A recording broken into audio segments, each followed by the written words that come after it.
નમસ્કાર મિત્રો, સ્વાગત છે તમારું ટુડે ગુજરાત યુટ્યુબ ચેનલમાં। હવે કપાસના ભાવમાં વધારો થશે કે ઘટાડો અને હવે કપાસના ભાવ કેવા રહેશે તે આ વિડીયોમાં જાણીશું।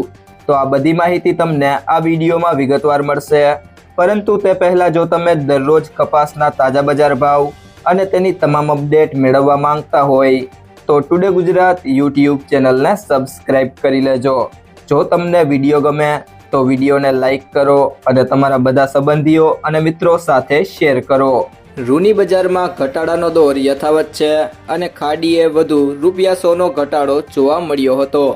દેશમાં રૂની આવક 1 લાખ ગાંસડીની ઉપર જ છે અને આગામી દિવસમાં રૂની વેચવાલી કેવી આવે છે તેના ઉપર બજારનો આધાર રહેલો છે।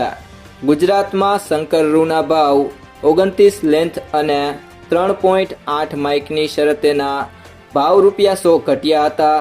ભાવ ₹51,900 થી 52,100 હતા, જ્યારે કલ્યાણ રૂના ભાવ સ્ટેબલ હતા। ખાડીના 13% ટ્રેસની શરતે ₹39,200 થી ₹39,300 હતા। આગામી દિવસોમાં હજી પણ થોડી આવક વધશે। નબળા કપાસ ખેડૂતો અત્યારે ઘરમાં રાખવાને બદલે બજારમાં જ ઠલવી રહ્યા છે। પલળેલો કપાસ પણ વધારે બજારમાં આવે છે। નવા કપાસની બોટાદમાં 65,000 મણ, હળવદમાં 40,000 મણ અને અમરેલીમાં 12,000 મણ, બાબરામાં 22,000 મણ અને ગઢડામાં 11,000 મણની આવક હતી। સૌરાષ્ટ્ર કર્ણાટકની 20 ગાડીની આવક હતી અને ભાવ ₹1,400 થી 1,525 હતા।